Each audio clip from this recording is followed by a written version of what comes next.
Summary of Go for No. Yes is the destination, no is how you get there, by Richard Fenton and Andrea Waltz.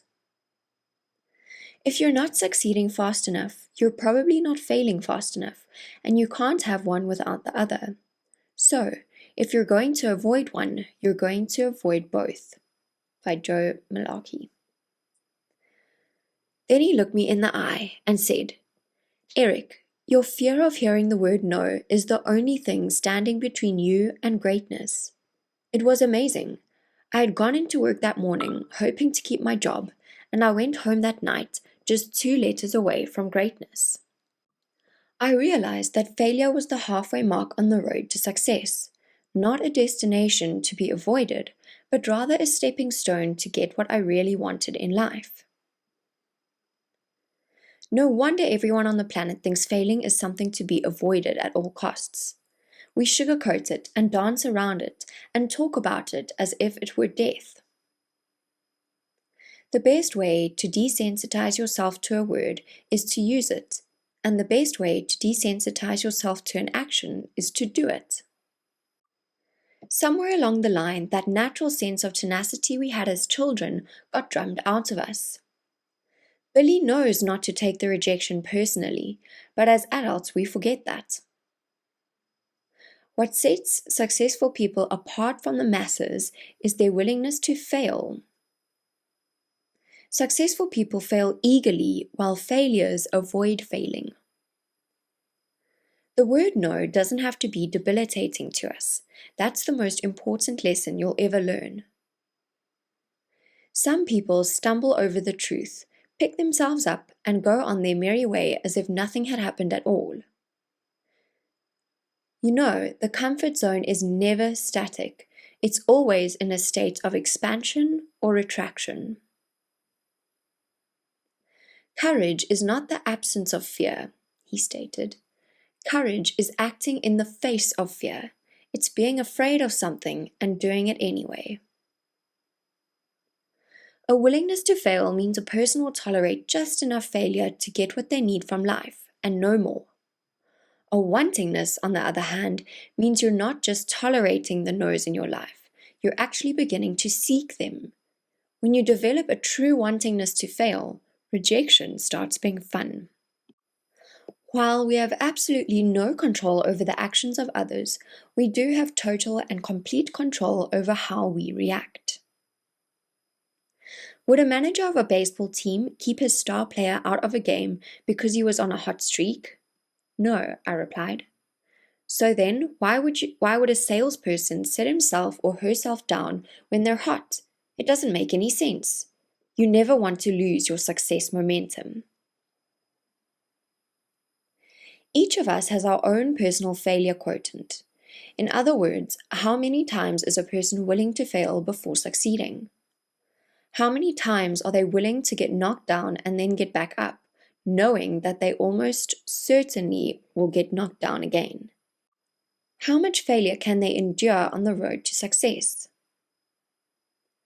Perhaps the single most important factor that determines if a person will achieve everything they want in life or simply settle for crumbs is their failure quotient.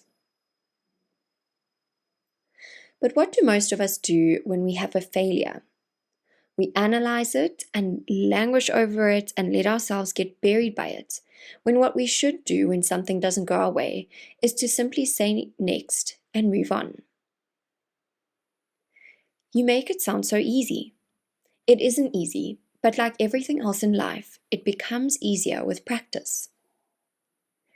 Numbing yourself to no isn't about ignoring it. It's about experiencing it so often that it eventually loses its power over you. Do the thing you fear, and the fear will go away.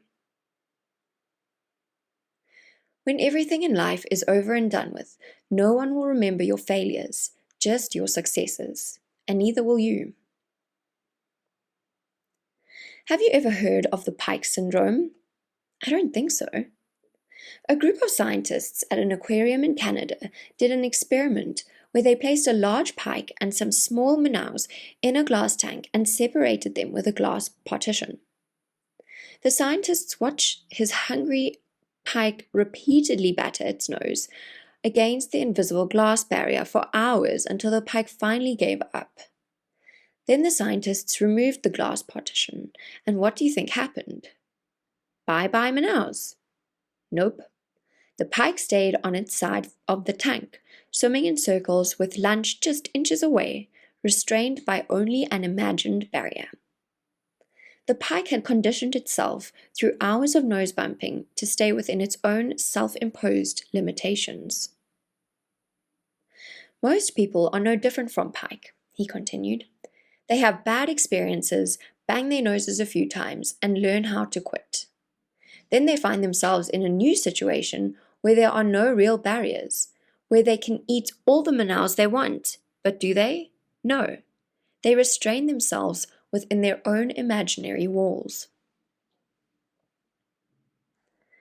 Approaching enough people with your offer, even with the most negative message imaginable, can save whole companies and entire careers. You see, if you truly want to accelerate your sales performance, you have to fail faster. You know, when you mine for gold, you don't really look for the gold. You remove the dirt. Selling and gold mining are very much alike. It's the people who remove the most dirt, who work their way through the greatest number of no's, who ultimately discover the greatest number of golden yeses.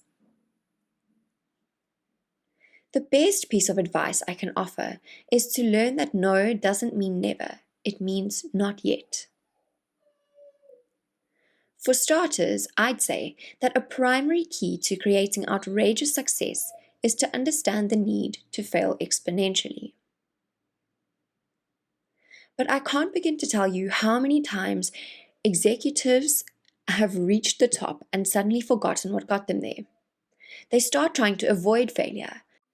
And when a leader is afraid to fail, everyone in the organization knows it. Not only do people sense it, but they figure that if you're afraid of something, there's a good chance it's something they should be afraid of too. The second is to reward people for their failures, not just their successes. Yes is the destination, no is how you get there.